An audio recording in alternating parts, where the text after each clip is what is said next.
What's a real-life story you've heard that still gives you chills to this day? Story 1. When I was in 11th grade, my mathematics teacher went off on a tangent about everything happening for a reason and why it is always important to be kind. At first, I was only half listening, but then things got interesting. When he was a senior in university, he decided that in his last days, he would go around to students sitting alone in the cafeteria and strike up a conversation. He approached a girl sitting alone and asked if he could have lunch with her. She seemed hesitant at first, but then agreed. They started talking and ended up having a long conversation. She eventually asked him, in a startled way, why he came and sat with her. He explained that it had become his goal to sit with people he did not know. She told him that this was not the first time someone had randomly asked her to have lunch with them. Apparently, when she was in high school, she was very shy and unpopular and usually spent her lunch breaks in the library. Towards the end of the year, a group of popular girls asked her to have lunch with them. She was shocked and said no at first, but they persisted, and she eventually agreed. They got into one of the girls' cars and drove off school property, heading to a restaurant. As they were driving down the road, dozens of police cars sped past them. She went to Columbine High School. It was April 20th, 1999. She escaped being in the library where the majority of the shootings took place because a group of girls decided to reach out to her. Story 2. This is a story about my father. One day when he was young, about 10 to 12 years old maybe, he was playing outside near a small river with a friend. He lived in southern Wisconsin, so it was probably freezing cold. While playing, they noticed something strange in the water. It was a capsized canoe with two men who were probably fishing, hanging on for dear life in the freezing water. He said they had already turned bluish and could barely talk. So, the two kids pulled the men out and essentially saved their lives. It became a big thing in their town, with a story about it in the local newspaper and everything. Everyone was happy. Fast forward about 5 years. My father was on his way to a concert in Chicago with one of his buddies, the same kid as before, in his new car. Of course, they were young and careless, and it was the 1970s, so nobody wore seatbelts. While driving past a bar where there was a big party going on, a mobile home came flying out of the parking lot into the street. The driver obviously did not look and was probably drunk. My father crashed his car head-on into this trailer and totaled it. The fact that they were not wearing seatbelts saved their lives. The bottom half of the car was crushed, but the crash propelled them forward and upward. Luckily, nothing happened to him or his friend, no injuries, just shock. As they got out of the car and tried to catch their breath, the propane tank on the trailer exploded, and the whole thing went up in flames. Stumbling out of the trailer came two men in flames, screaming and moaning, their skin bubbling, and they died right there on the spot in front of everyone. People from the bar had gathered around. It turned out these two men were the exact same fishermen he and his friend had saved 5 years earlier. This is all true, by the way. I did not believe him at first, but he showed me the newspaper articles, and his parents confirmed the story. Story 3, I forgot the title, but there is this creepy story about a man who stays at a hotel with one rule. He cannot look into the unmarked locked room on the way to his own room. He looks through the keyhole and sees a woman sitting in the corner. He thinks about knocking but decides to leave her alone. The next morning his curiosity gets to him again, and he looks through the keyhole. However, this time all he can see is a distinct red color. He assumes the woman knew he was spying on her and covered the keyhole with red cloth. Later, he goes to the receptionist and asks about the room. The receptionist explains, "A woman was murdered in that room, and many guests have reported seeing her ghost. She was white all over, except for her eyes. They were red." Story 4. My great-grandparents grew up in a small town located in the lower regions of Louisiana. Raised on a steady diet of squirrel stew and local folktales, my grandparents were the classic Cajun stereotype. When my great-grandparents were first married, they lived in a small house near a cane field. Across the field was a Catholic church that served most of the humble bayou town. My great-grandparents made it a habit to attend church during daylight hours since it was a long walk to and from church unless they cut through the cane. One night, for one reason or another, they decided to attend evening mass. They walked to church as the sun dipped below the horizon. When they exited the building, it was pitch dark. Exhausted from a long day of work, they decided to walk through the cane field to take the shorter path. The crickets chirped as they crunched their way through the cane, one following the other. They could barely see under the dim moonlight, relying only on sound and touch. Working their way through the cane was tiring, and my grandfather stopped to catch his breath. My grandmother bumped into him, and they both froze. Another set of footsteps had joined theirs. They stood still, hearing the heavy thud of feet crunching against the cane. My grandfather began to walk slowly, my grandmother by his side, afraid to anger whatever was following them. My grandmother noticed its odd walking pattern and immediately felt a rush of fear. She began to run, and the footsteps behind them quickened. My grandfather ran after her, not wanting to be caught by the stranger. After several minutes of sprinting, they reached the end of the field, their house in sight. They rushed to the door, fumbling with the key. A shadow emerged from the cane field, walking on 4 legs. It started running toward them just as they managed to unlock the door. As they opened it, their dog ran inside. Their dog, Kaiser, trembled as they locked the door. Kaiser was usually fearless and often accompanied my grandfather on his hunting trips.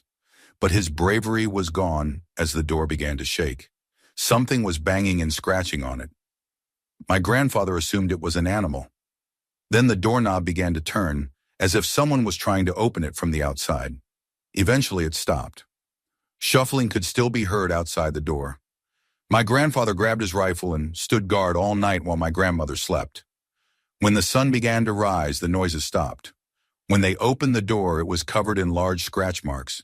Until her death, my grandmother claimed that she was chased by the Rougarou, the Cajun werewolf. Story 5. A 16-year-old girl was house-sitting for a family friend. Late one night, when she was all alone, she heard a strange noise coming from the basement. The noise would not stop, but since she was by herself, she decided not to go down as fear began to creep into her mind. She called emergency services and explained her situation, telling them not to rush since it was probably nothing. Within 2 minutes, several officers arrived at the door. 4 of them went down into the basement, while one stayed with the girl outside. She heard yelling, and moments later, a deranged-looking man was brought up by the police.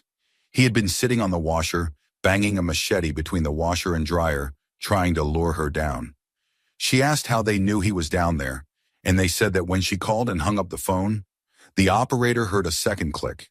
He had been listening. Story 6. When Chinese flag bearer and basketball star Yao Ming walked through the National Stadium during the opening ceremony of the Olympic Games, there was so much commotion where I was that I failed to notice who the little boy walking with him was. It turned out to be Lin Hao, a 9-year-old who survived the deadly earthquake in Sichuan in May. It is remarkable how this tribute to the earthquake by opening ceremony director Zhang Yimou was covered by the international press. Many Western outlets reported that Lin was an earthquake survivor, but they failed to mention that the boy, who attended Uzixi Primary School in Wenchuan County, the epicenter of the quake, not only survived, but after escaping his classroom, went back into the rubble to pull 2 classmates out to safety. During the rescue, he was hit by falling debris and suffered injuries to his head and arms. It was also reported that while his classmates, 10 survivors out of 32 students, were waiting for help, he encouraged them to sing songs to keep their spirits up. When asked why he risked his life, he said, "I was the hall monitor. It was my job to look after my classmates." Story 7. This will probably get buried, but another user mentioned Carla Homolka, and it reminded me of a story about my mother. In her early 20s, my mother managed a photography studio in a mall in Scarborough, Ontario. One day while working alone, a man came in asking for a photo but acted strangely, saying he needed a picture taken of his hip. They often did injury photos for court cases, so my mother assumed that was what he needed and began preparing the camera. When she looked up, the man had taken off his pants and was exposing himself. My mother started laughing hysterically and told him to get out, saying she did not have time for his nonsense. About an hour later, a girl who worked at the denim store down the hall came in to tell her about a man who had exposed himself in the store, trying to show off to female customers. They laughed about it, thinking he was just disturbed, but not dangerous. 2 days later, the same girl came running into my mother's studio, pale as a ghost.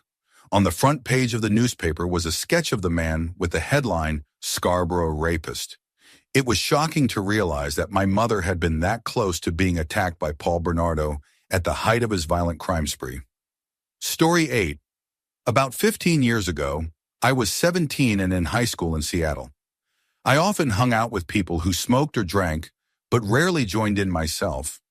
My parents made sure I understood that I did not need it. Still, I occasionally participated. One night, I was with a few friends from our soccer team. They wanted to smoke before heading home since it was a school night. We went to Volunteer Park on Capitol Hill, where the west side of the road has a lot of trees where people can do things they do not want to be seen doing. Everything was normal, just some laughing, excited teenagers smoking a bit of weed. No big deal. I took a hit off the blunt, but since my parents were picking me up, I decided to keep watch for police. I only wanted to try it once, go home, and play some video games, but still seem cool. I told them I would go check for cops. They might have noticed or not, it did not matter. The park has evergreen trees with low-hanging branches that make it easy to climb 20 feet or more. Imagine a really big Christmas tree, but with gaps that allow a clear view. I climbed one and relaxed, looking at the Space Needle. It was a beautiful night. Then I heard branches snapping below and saw a man standing there, staring toward where my friends were. I looked past him about 25 feet and saw another man, and a few more. To my other side, there were more men, about 15 in total, standing in a semicircle around where my friends were. It was around 11 at night, and there was no reason for a group like that to be there. I stayed completely still. They were not police or security. After what felt like forever, I quietly climbed down, dropped to the ground, and sprinted as fast as I could toward the greenhouse. About 50 feet away, I saw my friends running out of the woods from where they had been. They said someone had tried to grab one of them on the way out, and when she screamed, they all ran. No reason, no warning, just terrifying. I have heard of people disappearing from Seattle parks before. Be careful out there, especially if you are a high schooler just trying to have some fun. Story 9. When I was about 4 and my sister was almost 1, my parents had been divorced for a few months, and my mother was driving us from Las Vegas to Wichita to visit our grandparents. At one gas station along the way, a man came up to the car and told my mother, "I hate to see a single mother traveling alone, and I noticed we're headed in the same direction. Would you like me to follow you for a while to make sure you're safe?" She politely declined and drove off. At our next stop for gas, he showed up again, pretending to be checking on us. He had been following us since the last stop. While he was talking to my mother, his sport coat blew open, and I saw a gun tucked into his pants. After she once again told him we were fine, she left, and I told her what I saw. While driving, she wrote a note to give to the next gas station attendant, describing who we were, where we planned to spend the night, and what the man looked like, asking them to call the police and have them waiting at the hotel. When we got to the next stop, Mom ran inside, handed the clerk the note, and sped off. When we arrived at the hotel, the manager had the officers waiting in one room and gave us another room with a pizza and soda. Later, the man showed up and asked if his wife and kids had checked in yet and what room they were in. The manager handed him the key to the room where the police were waiting. They questioned him and discovered he was a convicted offender with an outstanding warrant, so he was arrested on the spot. Story 10. I hope this doesn't get buried. My friend Jacob told me this about a month ago. For some background, Jacob's mother struggled with addiction, while his father was fairly stable aside from being with her. One night, when Jacob and his father were asleep, they shared a room. They heard loud banging, scratching, and moving noises coming from his mother's room. Jacob's father jumped out of bed, ran down the hall, and began pounding on her door. She opened it, yelling at him to quiet down because he had woken her up. He asked her about the noises, but she said she hadn't heard anything. He might have assumed she was under the influence again, but something felt off.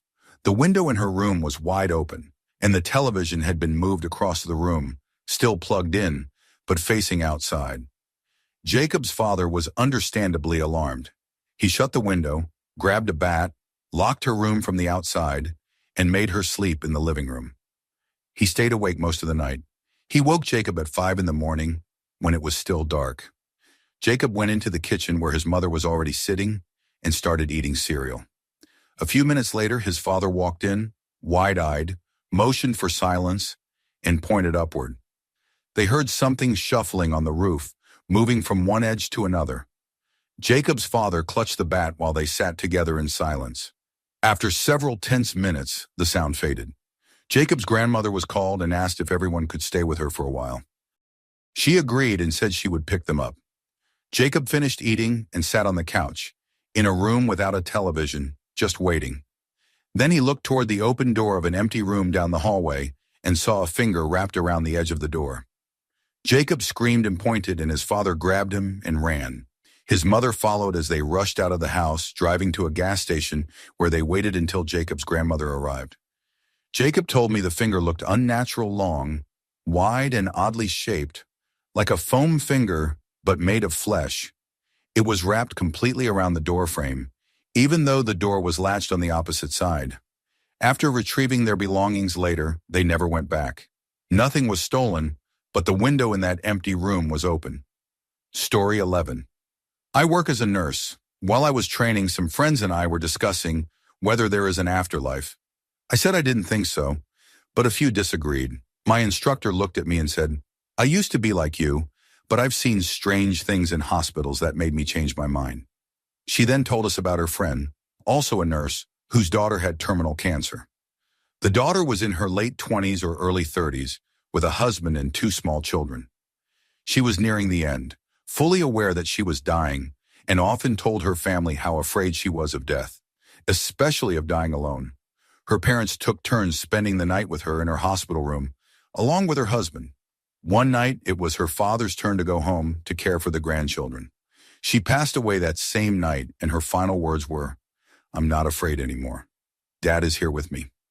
As many healthcare workers can confirm, patients often say strange final words that may or may not have meaning. After the body was processed and taken to the morgue, the mother went home and found her husband dead on the couch. She expected to plan 1 funeral, but now had to plan 2. It was chilling.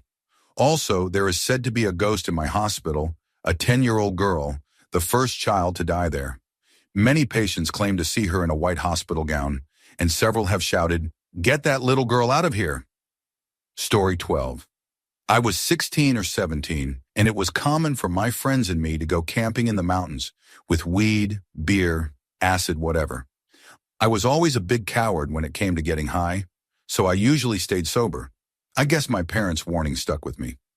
That particular night, most of my friends were on acid, while I was just sipping a beer, enjoying the fire. A bunch of us girls decided to wander off somewhere to pee. We were still pretty young and squeamish about the boys seeing us squat. We stumbled into the woods and kept walking for a while because one girl, who was really high, insisted on finding the perfect spot. We finally came to a small clearing and decided to go there. Everyone finished, and we started heading back to camp. Then one of my friends said she heard a low moan coming from the other side of the clearing. She told us to be quiet, but none of us heard anything and just wanted to go. She was determined to check it out, and I decided to go with her. It was really dark. You could only see as far as the lantern's light reached, so we stepped into the unknown. Suddenly, our light revealed a car, a brand new looking Subaru. The sight startled us, and we bolted back to our friends, screaming like the 16 or 17-year-old girls we were, and hurried back to camp completely freaked out. When we told the boys, they laughed and said we had probably stumbled across another campsite. 5 years later, I was in nursing school, working as an administrative assistant in a labor and delivery hospital. I had made a close friend at work, and one night when she came over for drinks, she told me her father had been missing since she was in high school. She said he had tried to take his own life before, and her family assumed he had succeeded, though no one ever found him. She always secretly hoped he had just started a new life somewhere, and that she would see him again someday. Not long after that, news broke that a man had been found in a stolen Subaru up in the mountains where we used to camp. He had been there for years through every season, with a hose running from the tailpipe to the window. He had ended his life. It was all over the news, and one of my old high school friends called me, reminding me of that night in the woods. The car had been found near our usual campsite. It was the same one we had seen. At work, my friend got a call from her mother. The man in the car was her father. We had heard him moaning. We had seen the car. If we hadn't been such clueless kids, we could have done something. I watched my friend fall apart over it, but I never told her what I had seen that night. I still feel awful about it. Story 13. This is the story of how I came to believe in ghosts. When I was 12, my mother dragged me and my friend along while she got a haircut. We were bored, so we decided to take a walk down the main street and window shop. Just a few stores away, there was a small parking lot. As we walked past, an elderly African-American woman waved us over to her car. The door was open, and she looked frail, so we approached to see what was wrong. She seemed confused and begged us to go across the street to another salon her daughter owned, saying she was stuck in the car and needed her daughter's help. She kept repeating, "Please just get my daughter," and I'm stuck in the car, even as we walked away to do what she asked. We crossed the street and went into the salon, two pale little girls walking into a primarily African-American hair studio, and were met with puzzled looks. We were brought to the manager, who listened to our story and went pale almost instantly. Her expression changed from curious to terrified in seconds. She began asking us questions, visibly shaken. When we asked why, she explained that her mother had died a few months earlier in a car accident, forced off a bridge, trapped inside, and drowned. We ran back across the street. There was no car, no woman. We asked the lot attendant, but he said no one matching that description had been there all day. I'll never forget the look on that daughter's face. We thought it was a prank at first, but her reaction was too raw and real for that. Story 14. When I was a Boy Scout, I earned the filmmaking merit badge at winter camp one year. To get it, you had to make a short film no matter how terrible. Since we were all out in the woods, we decided a slasher movie would be fun. We wrote a script about a masked killer stalking people at a Boy Scout camp. There was a kid named Paul in our group who everyone liked. He was one of those naturally easygoing guys. But we unanimously voted to make him play the killer because he had this eerie, wide-eyed look that fit the part. He was perfect pretending to stab victims and being menacing enough for a bunch of 12 and 13-year-olds making a camp film. We edited it, full of fake blood and bad acting, and I forgot all about it. 6 years later, when I was a freshman in college, I spotted Paul walking between buildings. I ran up, said hello, and we chatted briefly about our upcoming spring break plans before parting ways. A week later, I was at home watching the news when I saw a story about a young man who had killed his parents and their 2 dogs before setting their house on fire. The police already had a suspect in custody. When his photo appeared on screen, it was Paul. He had stabbed them to death the same way he had done in our little horror film. Story 15. This isn't a story I heard, but one I experienced myself. I was 7 years old when my mother, my sister, and I moved into our new house in Florida. My father had died the year before from complications during a triple bypass surgery. My sister and I slept upstairs, and between our rooms was an open loft area. One night, I woke up very late and for some reason got out of bed and looked across the loft toward my sister's room. Clear as day, I saw the shadow of a man standing at the edge of the stairs. The house was pitch dark. There were no lights to cast shadows. Being 7, I panicked, thinking it was a burglar, jumped back into bed and cried myself to sleep. About 15 or 30 minutes later, I woke up again, checked the stairs, and the shadow was gone. I grabbed my small flashlight and went downstairs toward my mother's room.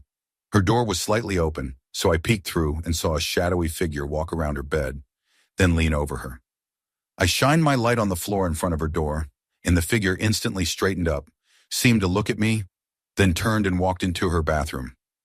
I'm an atheist, and I don't know if I believe in spirits, but to this day I have no explanation for what I saw, other than that it might have been my father checking up on us, bending over to kiss my mother goodbye one last time. Even now, just recalling it sends chills down my spine. Story 16. This may get buried, but for those who read new posts, a friend of mine lived on Long Island around 2001, I think in Brentwood. I lived in California back then and still do. I only knew one woman who died on September 11th, a flight attendant on the plane that crashed in Pennsylvania, and even then, I barely knew her. I figured my friend, being closer to New York, probably knew more people or at least had a personal story about that day. I asked her out of a kind of morbid curiosity. September 11th always felt like a movie to me, something that happened on television, not in real life. I thought she might tell me about collapsing buildings or running crowds so I could say, "That sounds horrible," while secretly thinking it must have been unreal to witness. But her story wasn't exciting at all. It was hauntingly simple. She said she hadn't been in Manhattan and didn't personally know anyone who died, but every morning before work she arrived at the train station very early, earlier than most commuters. Before September 11th, the parking lot was nearly empty when she got there. Afterward, there were always 6 or 7 cars sitting there, the same ones every day. They never moved. Each day they collected more tickets and chalk marks until the parking attendants finally identified their owners and realized they were never coming back. That quiet image the cars left behind, their owners gone, hit me harder than any footage of the towers or the news reports. It made everything feel real for the first time. Story 17. Once upon a time, there was a man made entirely of pillows. His body was a pillow, his head was a pillow, his fingers and toes were pillows, and he stood about 9 feet tall. The Pillow Man had a very sad job. He possessed magical powers that allowed him to travel through time, and his task was to visit children who would grow up to live miserable lives. He would try to convince them to take their own lives while they were still innocent, sparing them the suffering he knew awaited them in the future. One day, the Pillow Man visited a little girl who was destined for great pain. He told her all the terrible things that would happen to her, but she didn't believe him. She said, "I'm happy, Mr. Pillowman. I've always been happy, and I'll always be happy." The Pillow Man looked at her and couldn't bring himself to convince such a cheerful child to die. Years later, he returned to her as an adult. She asked him, "Why didn't you convince me, Mr. Pillowman? Why did you let me live this horrible life?" He replied, "You were such a happy little girl." She said, "But Mr. Pillowman, I've never been happy," and then took her own life. The Pillowman was heartbroken. His job was unbearable. If he succeeded, a child would die young. But if he failed, that child would live a life of misery. One day he decided to take on one final task. He traveled back in time and found a little boy sitting behind a tree. "I want to talk to you, little boy," he called out. The child stepped out, but it wasn't just any boy. It was the Pillow Man himself as a child. The Pillow Man told the Pillow Boy about the horrible things he would grow up to do and the terrible burden he would carry. The boy understood immediately. He took a can of gasoline, poured it over himself, and said, "Will you tell my mommy I won't be home for dinner?" The Pillow Man said yes, though he was lying. The Pillow Boy struck a match and went up in flames. As he burned, the Pillow Man began to fade away, and the last thing he heard were the cries of all the children who would now live their tragic lives without his intervention. The Pillow Man by Martin McDonough. Story 18. 2 years ago, in 6 days, I was in a car wreck that nearly killed me. I was driving home late at night, fell asleep at the wheel, and slammed into a tree on the driver's side front door. I have no memory of what happened for the next few days, but I woke up in the intensive care unit, strapped to a bed with a respirator and feeding tube in me. I had broken bones in my skull and collarbone, collapsed both lungs, and ruptured my diaphragm. Every doctor I have seen since has looked at me in disbelief, telling me I shouldn't be alive. The chilling part is how I was found. Some neighbors were driving home late after dropping their daughter off at a bus that was taking her to camp, where she was a counselor. The bus had left late because a couple of other counselors were an hour and a half behind. Schedule. One of them was my best friend from elementary school. After finally dropping their daughter off, they headed home down a secluded road near our neighborhood. The wife noticed a car parked on the wrong side of the road, but she couldn't see any damage because it was dark and on the opposite side. They kept driving until she thought she heard honking and convinced her husband to turn around. I was unconscious. The car's horn wasn't functioning, but somehow they had heard something. They didn't know it was me until 2 days later. They saved my life. Story 19. My favorite creepy story, quite long but worth it. In 1983, a group of deeply religious scientists conducted a radical experiment in an undisclosed facility.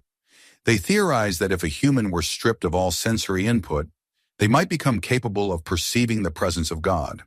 The scientists believed that the five senses clouded human awareness of eternity, and that without them, a person might establish contact with the divine through thought alone. An elderly man who said he had nothing left to live for volunteered to be the subject. To remove his senses, the scientists performed an intricate surgery, severing every sensory nerve connection to his brain. Although he retained full muscular control, he could no longer see, hear, taste, smell, or feel. He was left entirely alone with his thoughts. The scientists monitored him as he spoke aloud about his state of mind, in jumbled, slurred words he couldn't even hear. After 4 days, he claimed to be hearing faint, unintelligible voices in his head. Assuming it was early psychosis, the scientists ignored his pleas. 2 days later, he said he could hear his deceased wife's voice, and even more, he could respond to her. The scientists were intrigued but skeptical until the man began identifying the dead relatives of the scientists themselves. He repeated personal details that only their departed spouses or parents could have known. Horrified, many of the team abandoned the project. After a week of what he called conversation with the dead, the subject became distraught, saying the voices had become too many and too loud. Every waking moment, hundreds of voices filled his mind, refusing to let him rest. Desperate for relief, he threw himself against the walls, trying to feel pain, and begged for sedatives so he could sleep. The sedatives worked for 3 days until the nightmares began. He said that in his dreams, he could see and hear the dead vividly. A day later, he began screaming and clawing at his useless eyes, begging to sense something physical again. He said the voices were no longer gentle. They were furious, speaking of hell and the end of all things. For 5 hours, he screamed, "No heaven, no forgiveness," and begged to die, but the remaining scientists insisted he was on the verge of contacting God. After another day, he could no longer form coherent sentences. In his madness, he bit chunks of flesh from his arms, forcing the scientists to restrain him.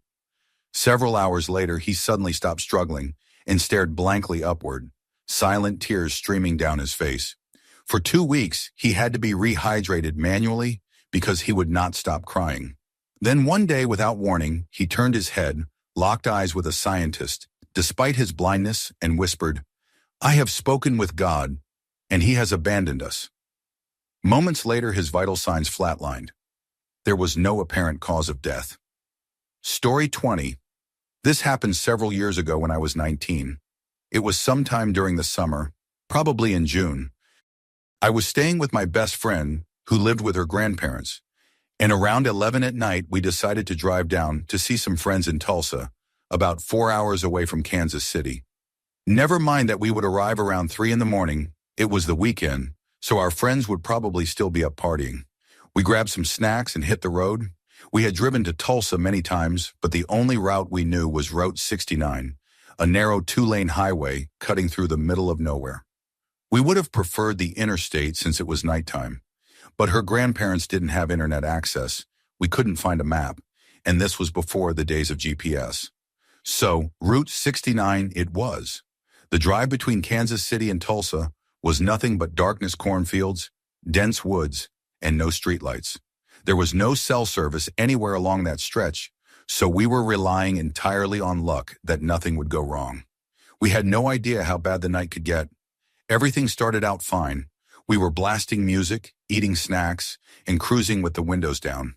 About 2 hours in, deep in the middle of nowhere, we reached the point of no return. We had just enough gas to either make it to Tulsa or go back home, and the road on both sides had become thick with trees. Then things started to get strange. We noticed blood on the other lane of the road. At first, we thought someone had hit a deer. It happens all the time out there. But as we kept driving, the blood didn't stop. It got worse, more and more of it, until eventually there was a massive pool stretching across several car lengths, splattered into the woods. That's when we realized something was very wrong. It was far too much blood for a deer. There were no animal remains, no fur, no broken glass, no car parts, nothing but blood. The amount was horrifying and it looked fresh. We hadn't passed a single car in miles, and if someone had hit an animal and kept driving, they would have passed us by then. It was as if whatever happened had just occurred within the last hour or two at most. We both got an uneasy feeling in our stomachs. It wasn't just the blood, it was something in the air, that deep instinct telling you to get out. We tried to decide whether to turn around or keep going, but before we could, the choice was made for us. Suddenly, I had to slam on the brakes. There was a roadblock right in front of us. It looked all wrong.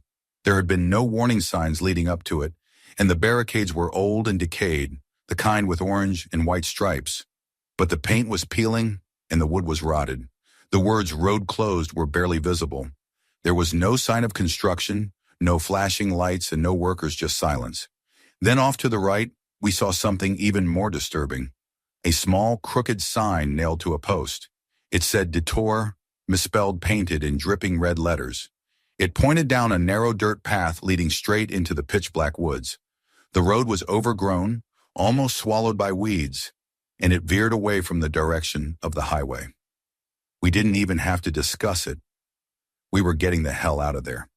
For some reason, though, we decided to switch drivers before leaving. We both got out of the car, running around to trade seats, and just as we got back inside with the windows still rolled down, we heard movement. Voices, low, muffled, coming from both sides of the road, just beyond the tree line. My friend floored it. We sped off as fast as my old car could go, not daring to look behind us. We didn't stop until we saw the glow of city lights again. To this day, we have no idea what happened on that road.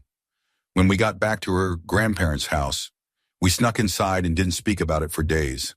I still get chills thinking about it, those voices, that blood, and that sign. Whatever was waiting down that dirt path, we came far too close to finding out. Story 21.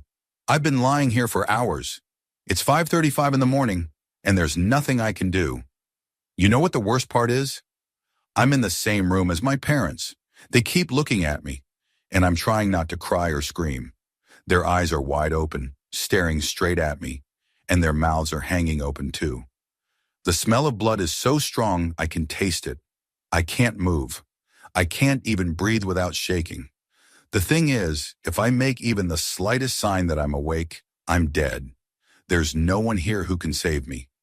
I've tried thinking of a way out, but the only plan I have is to bolt for the door, run outside and scream for help, hoping the neighbors hear me. It's risky, but staying here means I'll die. He's waiting for me to wake up and see what he's done. You're probably wondering what's going on. Let me explain. About 3 hours ago, I heard screaming from the other side of the house. I got up to check, but I had to use the bathroom first. I know it was stupid. I could have been killed. But I went anyway, did my business, and peeked out the door. There was blood on the carpet. I froze. Then I ran back to my room and hid under my blanket, convincing myself it was just a dream. But then I heard the bathroom door open. My heart stopped. I peeked out from under the blanket and saw something dragging my parents into my room. It wasn't human. It was hairless, eyeless, naked walking, hunched over like a caveman. But it knew exactly what it was doing. It propped my dad against the edge of my bed, facing me. Then it sat my mom in the chair and turned her toward me too. After that, it smeared its bloody hands across the wall, drawing a circle with a pentagram inside it. When it was finished, it crawled under my bed and waited. My eyes have adjusted to the dark now, and I can finally see what it wrote on the wall. I didn't want to look, but I couldn't help it. In huge, shaky letters, it says, "I know you're awake." Story 22. This is a true story. I witnessed it myself, and I'm probably one of the most skeptical, logic-driven people you'll ever meet. My mother always believed her dreams had meanings. She's about 62 now and grew up in Syria, a place full of old myths and superstitions. I never took her seriously. I always told her, for every dream that comes true, there are hundreds that don't. People just remember the ones that do. Anyway, when I was about 15, one morning just before noon, my mother came into the kitchen visibly shaken and started crying. We all asked what was wrong. She said she had a terrible dream about her elderly mother, who still lived in Syria while we lived in Australia. My mother had never cried over a dream before, so we were surprised. She told us she dreamed her mother was holding her head in her hands as if she were in pain. That was all simple but unsettling. We tried to comfort her, laughing it off, saying we'd call Grandma later just to check in. When we called that afternoon, my uncle answered. He said Grandma was fine, but she had tripped that morning and bumped her face on a cupboard. She was bruised but otherwise okay. My mother was relieved for a moment, chatted with her mom, told her she loved her, and hung up. But then she started crying again, harder this time. She said she still felt something was wrong. We kept reassuring her, saying she had just spoken to her mom and everything was fine. She stayed quiet, alone in her room, weeping. Hours later, the phone rang. My father answered. It was my uncle. Grandma had just passed away from a stroke literally minutes earlier. We all went to my mother's room. She looked up at us through tears, nodded slowly, and said she already knew. We all hugged her. I would never have believed any of it if I hadn't seen it happen with my own eyes. Story 23. I remember a story about a girl whose family had just moved to a new neighborhood. She was 17 at the time. Shy, quiet, and gentle, struggling to make friends at her new school. One day, a boy she liked invited her to a party at his house while his parents were away. She was thrilled, finally feeling included in something social. She told her parents she was having a sleepover with her friend Alexis, a lie, of course. Her parents, being very religious, agreed as long as it was a clean night with no alcohol or drugs, and that she came home the next day. When she arrived at the boys' house that Friday night, some friends were already there, smoking weed and taking shots. They urged her to join, and after just a few drinks, she was tipsy. The boy's older brother, who was 22, said he needed to make a beer run, and she decided to ride along. That was her mistake. They blasted loud music and drove recklessly down the main road. She was scared but too polite to say anything. Then in an instant, the car swerved into the opposite lane and hit another vehicle head-on. The crash killed everyone in the front seats and both people in the other car. She and another girl were critically injured. At the hospital, the girl knew she wouldn't make it. She asked the doctor to tell her parents that she was sorry for disobeying them and that she loved them very much. The doctor nodded and smiled gently. Later that night, she passed away quietly. The next morning, a nurse asked the doctor if he had told the parents what their daughter had said before she died. The doctor replied softly, "No." The nurse was furious and said, "If you don't tell them, I will." The doctor shook his head. "You can't," he said. "They died on impact." Story 24. An Appalachian Mountain Club crew member named George was sent up one spring to check the winter damage at the Lakes of the Clouds hut on Mount Washington. He carried a two-way radio to report back to the base about any repairs or equipment needed to reopen the site. The windows of the hut had been boarded up tightly against the fierce winter winds, and that's exactly how George found them when he arrived. By afternoon, the base crew radioed him to confirm he had reached the hut safely. There was no response. They weren't worried at first. Maybe he had gone exploring, but when night came and still no word, concern set in. By 8 that evening, the crew decided that if they didn't hear from him by morning, they would head up the mountain. The next day, they hiked the snow-packed trail to the hut. George's gear was inside, spread out on the dining room floor. His two-way radio was on the table, still powered. They called for him, but heard nothing. Searching every room, they found the hut silent and dark, the windows sealed. Then someone heard a sound, a whimper, from under the kitchen sink. They opened the cabinet doors and found George crouched inside, trembling violently, his hands white-knuckled around an axe. "Please," he begged, "just get me the hell out of here." His clothes were soaked with sweat, his face pale with terror. They asked what had happened, but he only repeated, "Just get me out of here." They led him down the mountain, radioing for an ambulance to meet them at the base. He was hospitalized for weeks, too frightened to speak of what he saw. Eventually, he told one trusted friend the story. After arriving, he had gone inside to rest and take stock of his supplies before calling the base. He was sitting in the large dining hall when he suddenly felt a presence behind him, someone standing close enough to touch his shoulders. He spun around, but the room was empty. Then out of the corner of his eye, he saw movement. In one of the windows, completely boarded up from the outside, was a face, a distorted, twisted face pressed against the glass. George froze. Then he looked to another window, and another, and another. Every single pane showed the same horrifying face, staring back at him from behind the boards. As he watched, the faces seemed to melt through the glass and drift toward him. That was the last thing he remembered. George never returned to the mountain again, and even after years, he refused to speak of what happened inside that hut. Story 25. 7 or 8 years ago, during a stretch of hot, dry August days, I went to a bluegrass festival at Thomas Point Beach in Brunswick, Maine. The headliner that year was Ralph Stanley, the legendary musician who'd been performing since the late 1940s and had recently gained new fame because his haunting song, "Oh Death," had been featured in the "Oh Brother, Where Art Thou" soundtrack. On the day of his performance, I was standing near the front left of the stage. Ralph was dressed head to toe in black cowboy hat, shirt, boots, and I remember thinking he must have been sweltering in the summer heat. The show started off as a typical, solid set, but after just 3 songs, the rest of the band stopped playing. Ralph stepped forward, took the microphone in his trembling hands, and began singing "Oh Death" in that quavery, chilling voice of his. A few lines in, I noticed people around me turning away from the stage. When I turned my head, I realized that just a few feet away, the crowd had parted around a heavy-set woman lying flat on her back. Someone was performing CPR on her.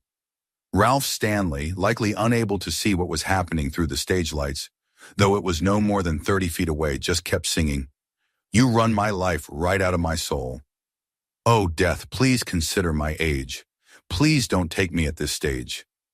A woman beside me, eyes fixed on the scene, whispered, "Do you hear this song? Is this really happening right now?" By the time Ralph finished the song, the man performing CPR had stopped. The woman was gone. She had suffered a heart attack. The crowd fell silent, and in that heavy stillness, you could hear the faint wail of an approaching ambulance. Later that night, my friend talked to the fiddle player from Ralph's band while getting an autograph. The musician invited him to come hang out with the band on their bus. During a whiskey break, my friend brought up what had happened earlier, saying something like, "That must have been traumatic, huh?" The fiddle player just laughed, took a shot, and said, "Shit, that's happened like 4 times. Story 26. This actually happened to me. I live in Chicago, and a few years back, I was renting a big garden apartment with my girlfriend. We got the place specifically because it allowed pets, but that's beside the point. The apartment had a huge living room and kitchen, and in the kitchen there was a back door leading into the rest of the basement. Down there were concrete floors, stairs to the backyard, a washer and dryer, and a hallway leading to the storage area. The light for the laundry room was motion activated, but it always took a second or two to turn on. The walls were all made of cinder block, and on the far side of the basement, there was this odd room that clearly hadn't been part of the original structure. It stuck out from the wall about 10 feet. The door to it had 4 separate locks, a combination lock, a standard doorknob lock, a heavy padlock, and metal bars you had to push down. I never thought much of it until one night. I went downstairs, and before the motion light turned on, I saw a faint glow of light coming from under that door. When the basement light flicked on, it disappeared. That's when I realized the door opened outward. The locks were there to keep something inside, not out. I wanted to see if the light under the door was always on, so I left the basement, let the lights turn off, and peeked around the corner. The glow was still there. It made me uneasy, but I didn't investigate. I just tried to ignore it. Then a few weeks later, I noticed a small hole in the east wall of that strange room. Through it, I could see a faint light flickering inside. I was too afraid to look in for weeks. Finally, a couple of nights before we were set to move out, a few friends and I got drunk and decided to check it out. I stacked a few crates and peered through the hole. The room was small and mostly empty. A table with some scattered items, a small cot, a single chair. There was a picture on the wall, but I couldn't see it clearly from that angle. Sitting in the chair facing away from me was a person. They had long dark hair, though not black, and I couldn't tell whether it was a man or a woman. They didn't move, even though I must have made noise climbing onto the crates. I felt my blood run cold. Nothing about the scene was overtly threatening, but something deep inside me screamed that it was wrong. I nearly fainted from fear. My friends saw my face and didn't even bother looking. We just bolted upstairs, locked the doors, and sat in silence the rest of the night. We moved out soon after. The building is still there, but I'll never go back. Story 27. The neighborhood I grew up in was on the outskirts of Oklahoma City. My grandparents had built our house there, and it was the kind of place where everyone knew everyone. We rode our bikes freely, and the neighbors always looked out for one another. Just 3 doors down from us stood a place we all called the murder house. Before I was born, a man who lived there had been brutally murdered, and his girlfriend was horrifically assaulted. The murder weapon, a machete from a nearby greenhouse, was found in the backyard of our neighbors across the street. Everyone assumed it was a drug deal gone wrong. The case went cold and the house sat abandoned for years. When I was little, my bedroom faced the street, and from the ages of 4 to 11, I often woke up in the middle of the night after terrifying dreams. I always felt like someone was watching me. I didn't understand it at the time, but one day my parents quietly installed blackout shutters in my room. I never questioned why. We moved away when I was 11. Not long after, someone bought and renovated the murder house, and the tragedy faded into local memory. Fast forward 15 years, I was 26, lying in bed one night watching Cold Case Files on A&E. Halfway through an episode, I noticed something familiar. Then the water tower of my old hometown flashed on the screen, followed by a photo of that house. The narrator began describing the murder that had taken place there. The case had finally been solved. The killer wasn't a drug dealer. It was a peeping Tom who had terrorized our neighborhood for nearly 2 decades. On the night of the murder, he'd been spying through windows when he saw the man's girlfriend and decided to attack her. Her boyfriend rushed to defend her and was slaughtered. The man escaped and continued stalking houses, watching families for years, including mine. My parents had installed the blackout shutters so he couldn't see into my room. He was finally caught after a woman, just 3 blocks from our old home, filed a complaint about a peeping Tom. Investigators found a bare footprint in her garden that matched one from the original crime scene. The man never wore shoes. I still get chills thinking about all those nights I woke up feeling eyes on me and realizing it wasn't just my imagination. Story 28. About 5 years ago, I was at a friend's house after his hot water tank had broken. A few of us had come by to help fix it.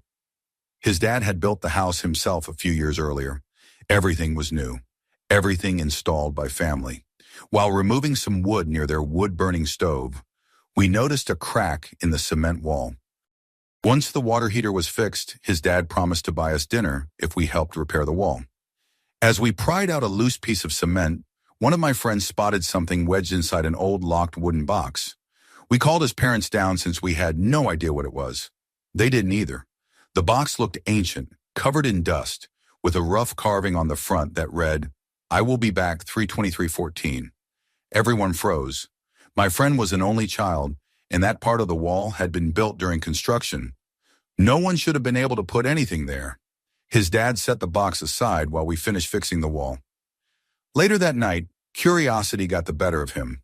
He brought out some tools and started trying to open it.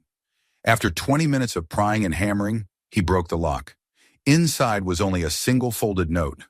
On it, scribbled in shaky handwriting, were the words, "Why did you open this without me?" His dad immediately called every family member who had helped build the house. But no one knew anything about the box. To this day, no one has claimed responsibility for it. Needless to say, everyone who was there that day agreed we'd all return to that house on March 23rd to see if whoever or whatever comes back. Story 29. When I was 11, I lived in Virginia with my mom, my brother, and my alcoholic stepdad, who was not a good man. One night, July 4th, or maybe the 5th, since it was after midnight, we were at my stepdad's boss's house for a party. My stepdad was flirting with his boss's wife, not very discreetly, and my mom noticed. Feeling hurt and ignored, she started drinking heavily. Malibu rum and cola after Malibu rum and cola. When we finally left, everyone except my brother and me was drunk. My brother was 13, and one of my stepdad's creepy neighbors had tagged along for the ride. We were driving through the middle of nowhere when Mom and my stepdad started screaming at each other. She began grabbing the truck controls and he slammed on the brakes, pulled over, and made her sit in the back with us. I'll never forget the look in her eyes, bloodshot, furious, desperate. She clenched her jaw and said, "You let me out of this truck right now." I opened the door. She bolted out and hid behind a bush. My brother and I followed her as my stepdad drove off and left us. It was near a closed gas station, and I pounded on the doors, crying and begging for help. Nobody answered. Mom said we had to walk back to the boss's house because it was closer than home. We were all barefoot except for me, and I gave my brother my flip-flops so he could run ahead to find help. Mom kept stumbling into the road every time headlights approached. She wanted to die. I was sobbing, trying to pull her back, but she was stronger than me. I shut my eyes and prayed silently. God, I can't hold her. She's going to die. Please help me. When I opened my eyes, there was a dog standing in front of us. It had a collar and seemed calm, even friendly. Mom, suddenly calmer, said, "We need to stay out of the road so the dog doesn't get hit." She took its collar, and we walked along the shoulder with it beside us. A few minutes later, my brother returned in the back of a police car. He had found people who called for help. It wasn't a happy ending, but my mom was alive, and that was enough. Sometimes I still think about that dog that appeared out of nowhere the moment I prayed. Story 30. This happened to me a few years ago, and I still get chills thinking about it. I was driving through West Texas on my way to California and decided to take a detour on Route 41 to visit a friend who was studying bats at Devil's Sinkhole. I stopped at the only gas station for miles to fill up, use the bathroom, and grab a snack. It was one of those ancient 70s-style stations with faded signs and old pumps you had to prepay inside for. When I walked in, the air was stifling hot, no air conditioning, and the shelves were covered in dust. Every bag of chips and candy bar was expired by at least 2 years. Even the refrigerators that should have been humming were silent. As I glanced out the front window, I saw one of the 2 employees circling my car. He ran his fingers along the trunk, then tugged at the driver's side door handle. My stomach dropped. I turned to the man behind the counter and said, "He's trying to get into my car." The cashier looked outside, then back at me with this blank, flat stare. "I don't see him doing anything," he said, monotone. Then, without breaking eye contact, he bent down just enough for me to see his arm reach under the counter for something. That's when instinct took over. I spun around, shoved the door open, and screamed at the man outside to back away or I'd smash his face in. Somehow my hands worked fast enough to unlock the door, jump in, and start the engine before the cashier could get out from behind the counter. I saw the door push open behind me as I peeled out of the lot. My heart was hammering so hard I could barely breathe. I floored it for nearly 50 miles before I realized I couldn't even remember what I'd seen in the rearview mirror. Just a blur, my head spinning from fear and adrenaline. When I finally called the police 20 minutes later, they told me that since nothing had actually happened, they weren't going to waste gas driving out there. To this day, I can still picture that man's empty stare while his hand slowly reached under the counter, and it still makes my blood run cold. Story 31. My dad has been a night shift cab driver in one of the roughest parts of the northwest of England for over 20 years. Before that, during the 70s and 80s, he served as a policeman in inner-city Liverpool, so he's not easily rattled. But one story he told me still gives me chills. Around 2 in the morning, he got a call to pick up 2 men from an old estate of Victorian terraced houses. It was a freezing December night, and the office warned them the wait would be at least 20 minutes. Yet the caller kept ringing, asking where their cab was. When my dad finally pulled up, the 2 men were already outside wearing nothing but t-shirts, shivering and visibly shaken. They jumped in the car, gave an address, and sat in silence, staring out the windows. After a few minutes trying to ease the tension, my dad joked, "You all right, lads? You look like you've seen a ghost." The reaction was instant. They looked at him, eyes wide, stunned that he'd said that. Then one of them began to explain. The guy who had made the call had just moved into that terrace a week earlier. His friend had joined him after their work Christmas party.